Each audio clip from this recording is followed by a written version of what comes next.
Chapter 4. The Rabbit Sends in a Little Bill. It was the White Rabbit, trotting slowly back again, and looking anxiously about it as it went, as if it had lost something. She heard it muttering to itself, "The Duchess! The Duchess! Oh, my dear paws! Oh, my fur and whiskers! She'll get me executed, as sure as ferrets are ferrets. Where can I have dropped them, I wonder?"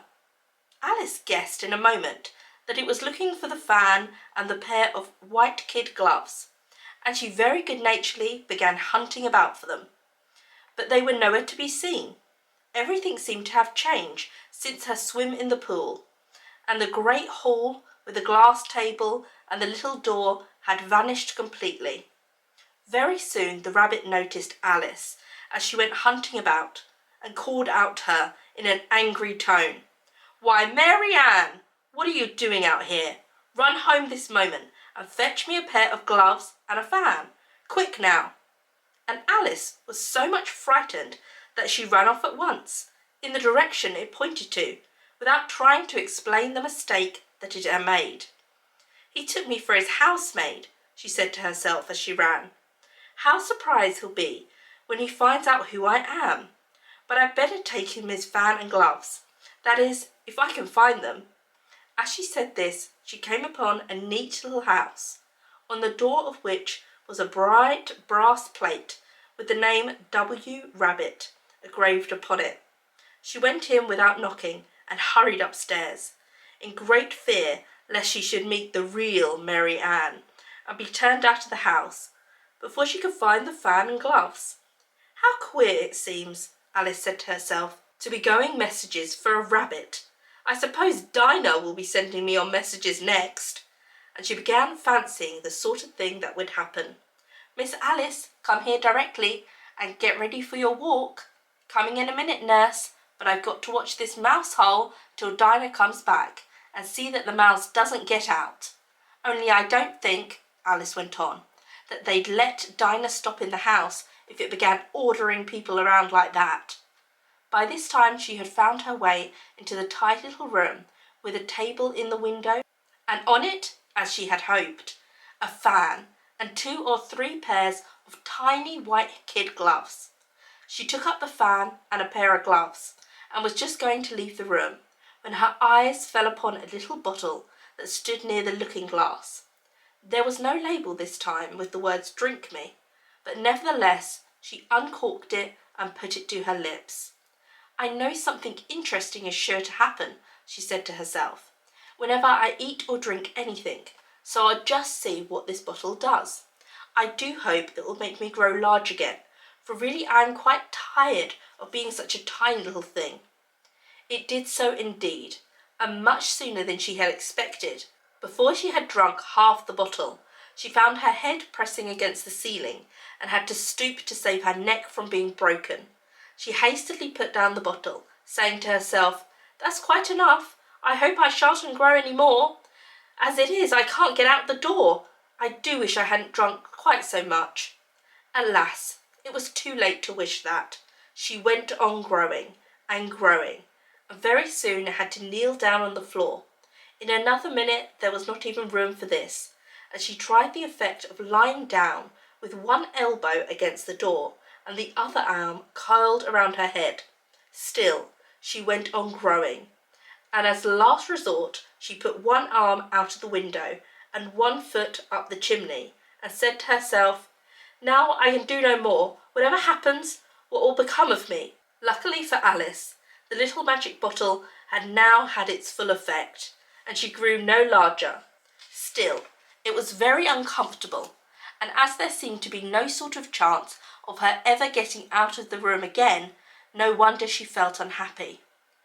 It was much pleasanter at home, thought poor Alice, when one wasn't always growing larger and smaller and being ordered about by mice and rabbits. I almost wish I hadn't gone down that rabbit hole, and yet it's rather curious, you know, this sort of life. I do wonder what can have happened to me, when I used to read fairy tales and fancy that kind of thing never happened. And now here I am in the middle of one. There ought to be a book written about me, that there ought, and when I grow up I'll write one. But I'm grown up now, she added in a sorrowful tone. At least there's no room to grow up any more here. But then, thought Alice, I shall never get any older than I am now. That'll be comfort, one way, never to be an old woman, but then always to have lessons to learn. Oh, I shouldn't like that. Oh, you foolish Alice, she answered herself. How can you learn lessons in here? Why, there's hardly room for you, and there's no room at all for any lesson books. And so she went on, taking first one side and then the other, and making quite a conversation of it altogether. But after a few minutes she heard a voice outside, and stopped to listen. "Marianne, Marianne," said the voice, "fetch me my gloves this moment." Then came a little pattering up the feet of the stairs. Alice knew it was the rabbit, coming to look for her, and she trembled till she shook the house, quite forgetting that she was now about 1,000 times as large as the rabbit, and had no reason to be afraid of it. Presently the rabbit came up to the door, tried to open it, but as the door opened inwards and Alice's elbow was pressed against it, it attempted to prove a failure. Alice heard it say to itself, "Then I'll go round and get in at the window." That you won't, thought Alice, and after waiting till she fancied she heard the rabbit just under the window, she suddenly spread out her hand and made a snatch at the air. She did not get hold of anything, but she heard a little shriek and a fall and a crash of broken glass, from which she concluded that it was just possible it had fallen into a cucumber frame or something of that sort. Next came an angry voice, the rabbit's. "Pat, pat, pat, where are you?" And then a voice she never heard before. "Sure then, I'm here, digging for apples, your honour." "Digging for apples indeed," said the rabbit angrily. "Here, come help me out of this." Sounds of more broken glass. "Tell me, Pat, what's that in the window?" "Sure, it's an arm, your honour." He pronounced it arm. "An arm, you goose? Who ever saw that one that size? Why, it fits the whole window." "Sure, it does, your honour, but it's an arm for that." "Well, it's got no business there. At any rate, go and take it away." There was a long silence after this, and Alice could only hear whispers, now and then, such as, "Sure, I don't like it, your honour, at all, at all. Do as I tell you, you coward." And at last she spread out her hand again, and made another snatch in the air. This time there were 2 little shrieks, and more sounds of broken glass. "What a number of cucumber frames there must be," thought Alice. "I wonder what they'll do next. As for pulling me out the window, I only wish they could. I'm sure I don't want to stay in here any longer." She waited for some time without hearing anything. At last came a rumbling of a little cart wheels, and the sound of a good many voices, all talking together. She made out the words, "Where's the other ladder? Why, I hadn't to bring one. Bill's got another. Bill, fetch it here, lad. Here, put 'em up at this corner. No, tie 'em together first. They don't reach half high enough." "Oh, they'll do well enough. Don't be particular. Here, Bill, catch the hold of the rope. Will the roof bear? Mind that loose slate. Oh, it's coming down. Heads below." A loud crash. "Now, who did that? It was Bill, I fancy. Who's to go down the chimney? Nay, I shan't. You do it." "That I won't, then. Bill's got to go down. Here, Bill, the master says you've got to go down the chimney." "Oh, so Bill's got to come down the chimney, has he?" said Alice to herself. "Why, they seem to put everything upon Bill. It wouldn't be in Bill's place for a good deal. This fireplace is narrow, to be sure, and I think I can kick a little." She drew her foot as far down the chimney as she could, and waited till she heard a little animal, she couldn't guess of what sort it was, scratching and scrabbling about in the chimney, close above her. Then, saying to herself, "This is Bill," she gave one sharp kick, and waited to see what would happen next. The first thing she heard was a general chorus of, "There goes Bill," and then the rabbit's voice alone, "Catch him, you by the hedge." Then silence. Then another confusion of voices. "Hold up his head, brandy now, don't choke him. How was it, old fellow? What happened to you? Tell us all about it." Then came a little feeble squeaking voice. "That's Bill," thought Alice. "Well, I hardly know. No more, you think, but I'm better now. But I'm a deal too flustered to tell you. All I know is, something connies on me like a jack-in-the-box, and up I goes like a skyrocket." "So you did, old fellow," said the others. "We must burn the house down," said the rabbit's voice, and Alice called out as loud as she could, "If you do, I'll set Dinah on you." There was a dead silence instantly, and Alice thought to herself, "I wonder what they will do next. If they had any sense, they'd take the roof off." After a minute or two, they began moving about again, and Alice heard the rabbit say, "A barrel will do it, to begin with." A barrow full of what? thought Alice, but she had not long to doubt, for the next moment a shower of little pebbles came rattling in at the windows, and some hit her in the face. "I'll put a stop to this," she said to herself, and shouted out, "You better not do that again," which produced another dead silence. Alice noticed, with some surprise, that the pebbles were all turning into little cakes as they lay on the floor, and a bright idea came into her head. "If I eat one of these cakes," she thought, "I'm sure to make some change in my size, and as it can't possibly make me larger, it must make me smaller, I suppose." So she swallowed one of the cakes, and was delighted to find that she began shrinking directly. As soon as she was small enough to get through the door, she ran out of the house, and found quite a crowd of little animals and birds waiting outside. The poor little lizard, Bill, was in the middle, being held up by 2 guinea pigs, who were giving it something out of a bottle.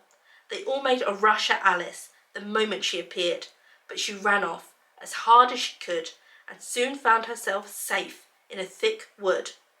"The first thing I've got to do," said Alice to herself as she wandered about in the wood, "is to grow to my right size again. And the second thing is to find my way into that lovely garden. I think that will be the best plan." It sounded like an excellent plan, no doubt, and very neatly and simply arranged. The only difficulty was that she had not the smallest idea of how to set about it, and while she was peering about anxiously among the trees, a little sharp bark just over her head made her look up in a great hurry. An enormous puppy was looking down at her with large round eyes, and feebly stretching out one paw, trying to touch her.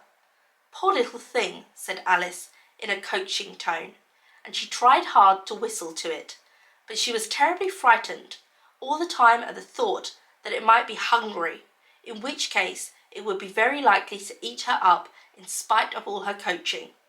Hardly knowing what she did, she picked up a little bit of stick and held it out to the puppy, whereupon the puppy jumped into the air off of its feet at once with a yelp of delight, and rushed at the stick, and made believe to worry it. Then Alice dodged behind a great thistle to keep herself from being run over, and the moment she appeared on the other side, the puppy made another rush at the stick, and tumbled head over heels into its hurry to get a hold of it.